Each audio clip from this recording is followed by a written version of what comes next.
अध्यक्ष महोदय, BSSC inter स्तरीय प्रतियोगिता परीक्षा विज्ञापन संख्या 2/2023 का अभी तक परीक्षा तिथि घोषित नहीं होने से लाखों अभ्यर्थी हताश हैं। आयोग द्वारा बार बार विज्ञापन में संशोधन और आवेदन की तिथि बढ़ाने से संदेह और भी बढ़ता जा रहा है। अतः सरकार से तत्काल बीएसएससी इंटर स्तरीय प्रतियोगिता परीक्षा की तिथि तथा परीक्षा कैलेंडर जारी करने की मांग करता हूं। नमस्कार, आप देख रहे हैं द बिहार टॉप। मैं हूं आदेशपुरी। आपने सुना बीएसएससी यानी कि बिहार कर्मचारी चयन आयोग द्वितीय इंटर लेवल एग्जाम का मामला विधानसभा में उठाया गया। पालीगंज से कम्युनिस्ट पार्टी के विधायक हैं संदीप सौरभ जी, उनके द्वारा ये कहा गया कि बार बार संशोधन करने और आवेदन की तिथि बढ़ाने से एक संदेह पैदा हो रहा।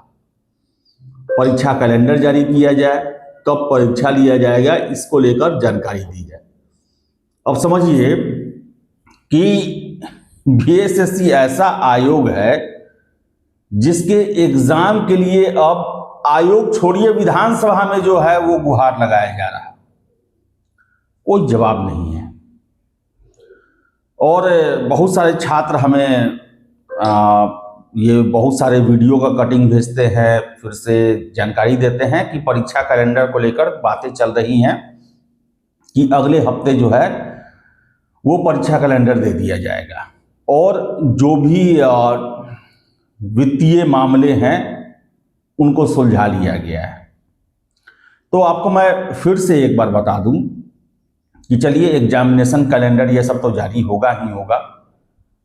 अब कब जारी होगा ये तो नहीं बता सकते, लेकिन मेरा अभी तक वही प्रश्न है कि जब तक आप अस्थाई अध्यक्ष की तैनाती बीएसएससी में नहीं करते, सब कुछ होना बहुत मुश्किल है।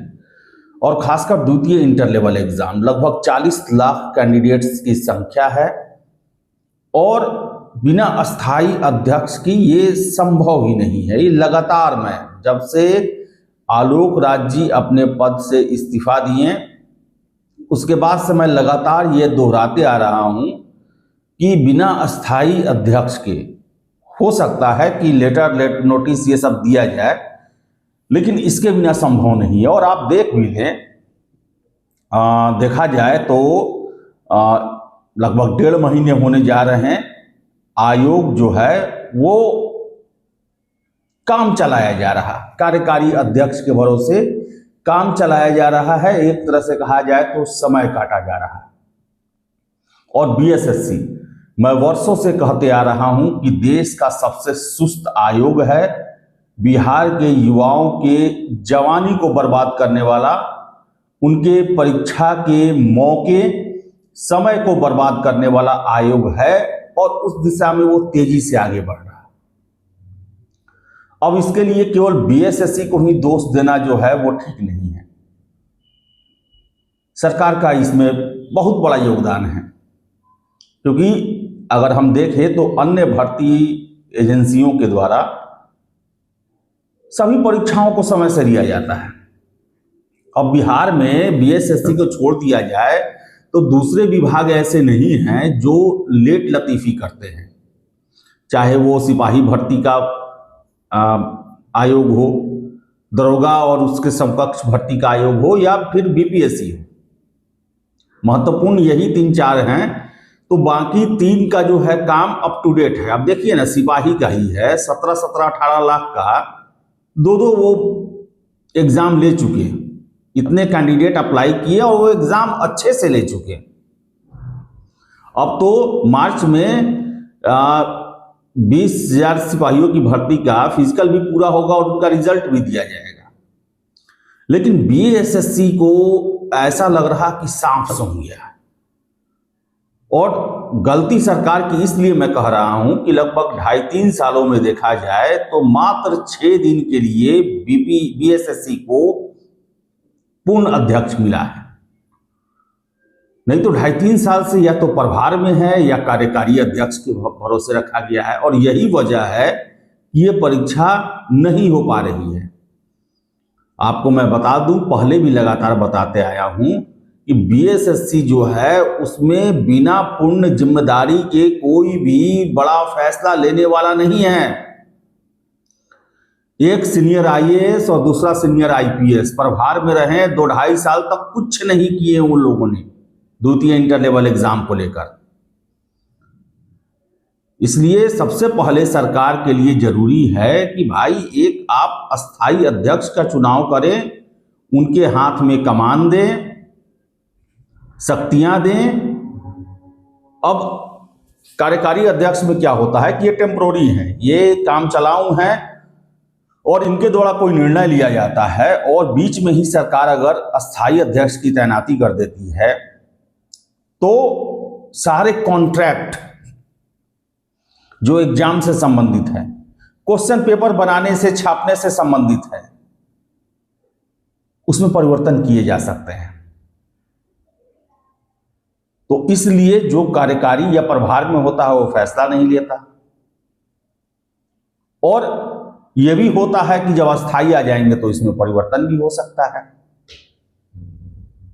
तो जब तक ये नहीं होगा, वो परीक्षा कैलेंडर भी आ जाए तो उसका पालन नहीं होगा। परीक्षा कैलेंडर भी फेल होता है, आपको याद नहीं होगा लेकिन मैं बता दूं, बीएसएससी भी एक एग्जाम को लेकर परीक्षा कैलेंडर जारी किया था और वो CGL 3 था, एकदम से पूरा नहीं हुआ, वो भी फेल किया था।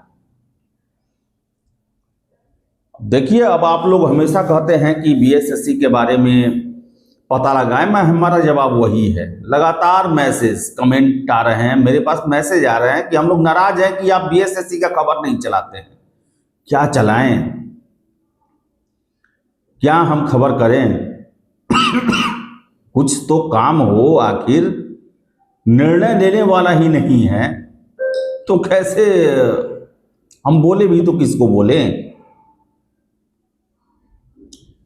सरकार दोषी है इसमें, और कोई दूसरा नहीं है दोषी, सरकार दोषी है। और पता नहीं क्या वजह है कि बीएसएससी में, अब देखें आप, पिछले 1 महीने में secretary, joint secretary, deputy secretary, इन सभी को तैनात किया गया, लेकिन अध्यक्ष की तैनाती नहीं की। अब कितना बड़ा ये वजह है कि अध्यक्ष नहीं मिल रहा बीएसएससी का। जब आलोक राज जी जब इस्तीफा दिए उस समय ये खबर आई समाचार पत्रों में ही कि बहुत लोग इसके दावेदार हैं, तो फिर दूसरा क्यों नहीं सरकार चुन रही? और तरह तरह की भ्रांति उठती है ये सब। और पहले से बीएसएससी का क्रिया चरित्र ऐसा रहा है कि उंगलियां हमेशा उठती हैं, और ये तैनाती नहीं हो रही, इसको लेकर भी प्रश्न उठ रहा है। तो आपको हम बता दें, कोई परीक्षा कैलेंडर आ जाए, कुछ भी आ जाए, हाँ आप तैयारी करें उस हिसाब से, लेकिन जब तक परमानेंट अध्यक्ष नहीं आएगा, द्वितीय इंटर लेवल और CGL 4 जैसी परीक्षा मुझे नहीं लगता है कि संपन्न हो पाएगी। मुझे एकदम भरोसा नहीं है। अब हो कुछ चमत्कार हो जाए, सरकार बहुत बड़ा इनिशिएटिव ले ले, लेकिन अब इतना ही सरकार को इनिशिएटिव लेना है तो एक अध्यक्ष की तैनाती कर दे, सारा मामला ही सुलझ जाएगा, वो अपना परीक्षा लेते रहेंगे। लेकिन जब यही नहीं हो रहा तो मुझे भरोसा नहीं लगता कि ये एग्जाम जो है वो सही समय पर होगा। तो अध्यक्ष की तैनाती का इंतजार करें, परमानेंट अध्यक्ष के तैनाती का। उससे पहले संभावनाएं जो है बस यही टालने वाली रहेगी। एक नोटिस देके कुछ दिन और डेट बढ़ा दिया जाएगा, कुछ नोटिस देके कुछ और ये कर दिया जाएगा, यही होते रहेगा।